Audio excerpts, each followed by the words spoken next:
Many of the foreigners who come here to work in Singapore would very much like to bring their non-working spouse as well as their children with them, especially if they are pretty young, so that they can be close to their family when they are here working.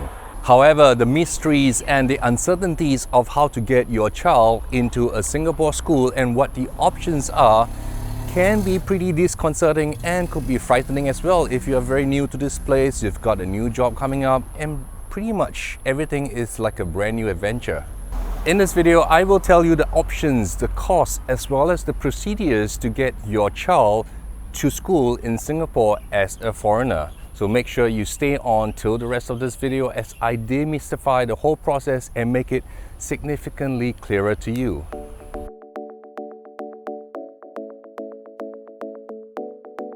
If you're new here, welcome. My name is Jeremy C and I have been working and living in Singapore for more than 40 years. In my channel, I make content about life in Singapore as well as music related reviews and stuff. If you enjoy content like this, make sure you subscribe and smash the notification bell icon. There are basically three options you can have to school your kids when you are in Singapore. The first, easiest and usually is the cheapest way is to do homeschooling. That is because your non-working spouse could be part of the environment that will school your kids using materials that you get from your home country. And we will not be covering that in this video. Instead, I'll be covering the other two options, which is what most people who come to Singapore to work put their children in. So the other two options are the privately run international school, and the next option are the local schools that is run and operated by the government. The easiest option would of course be the international schools, and there are about 30 of such international schools in Singapore. International schools are by far the easiest options for those coming to Singapore. That is because the international schools would follow a syllabus that is close to what the children would be studying back home in their home country, because after all, you might be here working for a few years and you want to be sure that your children is able to assimilate and adapt back home when you eventually get home back from Singapore. There are many international schools in Singapore, for example, like this one, which caters to the Indian community. This is the Global Indian International Schools. For those who would like to follow the American syllabus, we have the Stanford American International School as well as the Singapore American School. And for the Canadians who are working here, we have the Canadians International School as well. We also have schools for the Koreans and the Japanese. For the Australians, we have the Australian International School. Even if you're French, that is not a problem at all. Near where I stay, there is a French school, the Lycée Français du Singapour, which actually teaches everything in French. Each of these international schools have their own criteria for enrolling and entering foreign students into their institutions, and because of that, I will not be covering in detail what these procedures are. You can actually find out about them on their own specific websites. However, one thing we can be sure, the biggest criteria has got to be money. From anecdotal evidence that I get from my students, I'm a music teacher and 60% of my students are actually foreigners, and quite a number of them are in foreign schools. And the biggest gripe I have from them is the cost of international schools, which boils down to the main criteria of entering your child into an international school. You need money, basically lots and lots of money. Let me put things into perspective. The Singapore American School, for example, charges a massive $33,000 per year in school fees. Yes, you heard me right. That is $2,700 a month in school fees for your child to study in the Singapore American School. And if you have a couple of children, you have 2 or 3 children, that amount can add up very, very quickly. The Global Indian School that you see behind me may not charge as much as the Singapore American School. It charges about $13,000 a year, and that works out to about $1,100 a month. It can still be a pretty sum of money. So if you intend to bring along your children when you come and work in Singapore, make sure you consider the cost of an international school studies. The exorbitant cost of international schools in Singapore brings me to the second most popular option for many foreigners who are studying in Singapore. So there is a massive demand from foreigners who wants to come and study in the Singapore system. This school you are seeing is Waterway Primary School, which is a government operated and government funded primary school. Let me put into perspective what the difference in cost is. I am a Singaporean, a Singapore citizen, and my daughter, who is studying in primary school, only pays $10 a month, which is about $120 a year, compared to $33,000 for studying in an American school. The difference is a staggering 27,000% higher than studying in a local primary school. In many other countries, local schools may not be the number one choice by their own people. That is because their country and their government may not prioritize education so highly. But in Singapore, we take education extremely seriously. The reason why there is such high demand for local schools by foreigners is because local students who are studying in local schools consistently score extremely high in the World Cup of Education, which is the PISA test. The PISA test is the program for international students assessment run by the OECD, and it tests the students on their real-world problem-solving skills as well as their academic abilities. This PISA test is carried out once every 3 years, and the last time we had this test in 2016, Singapore came out top in pretty much every single category. We came out top in the math category, we had the top place in the science category, we also have the top place for the reading skills. In fact, there is so much demand for the local syllabus that there is an active global black market on the internet that trades in local textbooks, Singapore textbooks, as well as examination test papers, which are often traded hands for pretty high prices. One of the best indicators on how serious the Singapore government is on educating their children and making sure every child has a good foundation in education is this. This is a very small known fact. Do you know that a parent in Singapore can be thrown up to jail for up to 1 whole year if you do not send your child to school? In fact, we have made it so affordable, and there is always a school nearby, that there is really no reason to not send your children to a local school.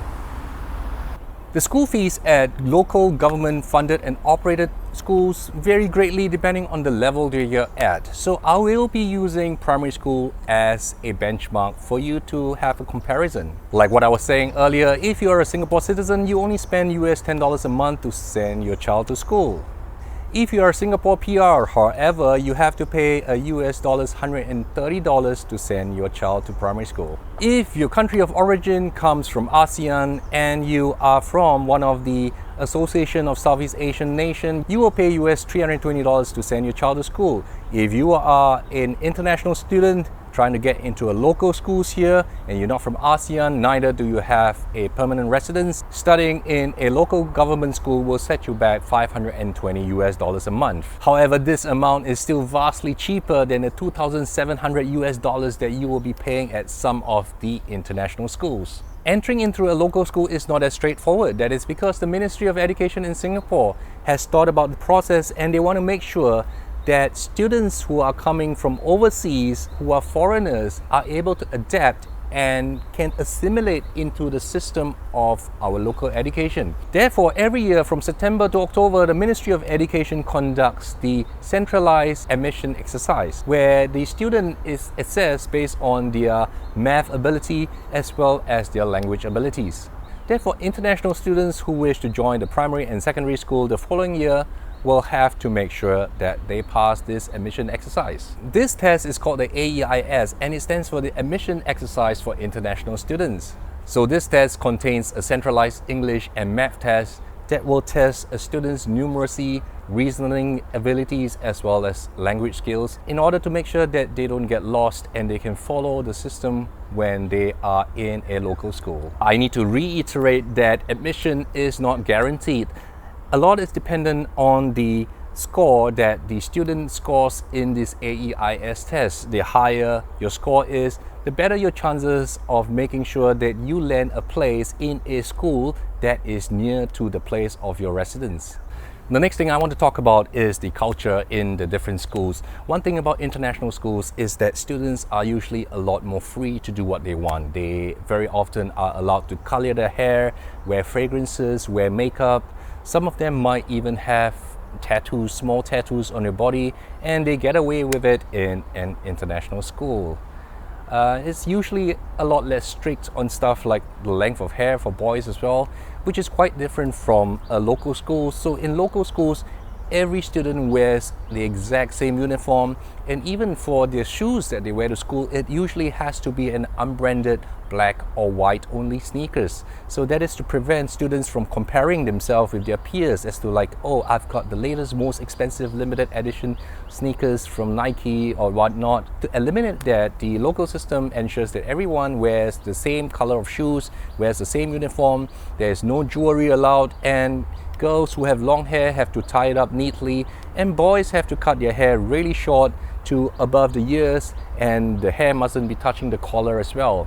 And in international schools, the whole hierarchy system is more flat, as in like teachers are more like friends to the students. However, in local schools, there is an obvious hierarchy. That is, your teacher is your elder, your teacher is your senior. There should be respect shown to your teachers, and that is echoed throughout our local system. There is a lot of emphasis on being punctual, on being neat, on handing your work on time, and as well as making sure that you bow and address your teachers when you meet them along the school corridors. So this is something which a lot of international students may not, get along well with if they came from the western part of the world where everything is a lot more informal.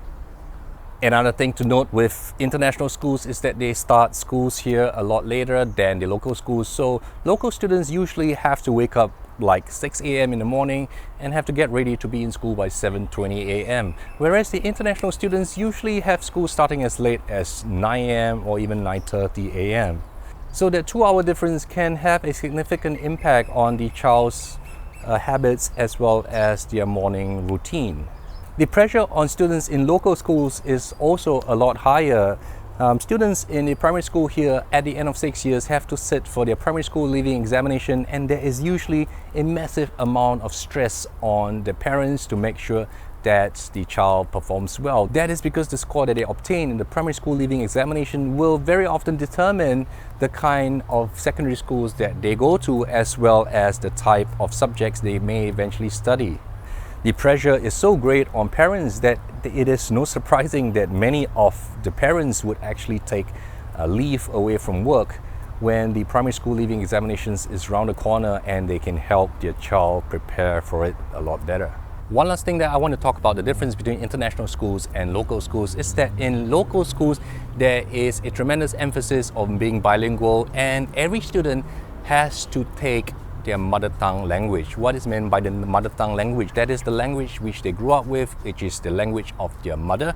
So for example, in this case, I am a Chinese, and therefore all of my children is required and it's compulsory for them to study Chinese in the primary school.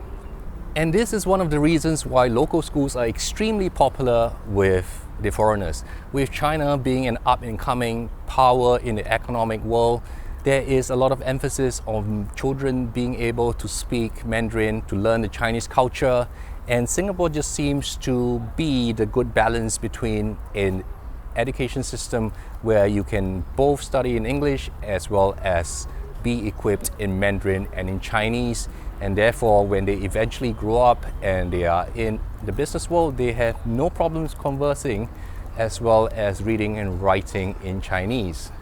I hope you guys found today's video useful. If you like it, make sure you hit a thumbs up and subscribe, and leave a comment below what you think about the education system both in international school as well as in the local system.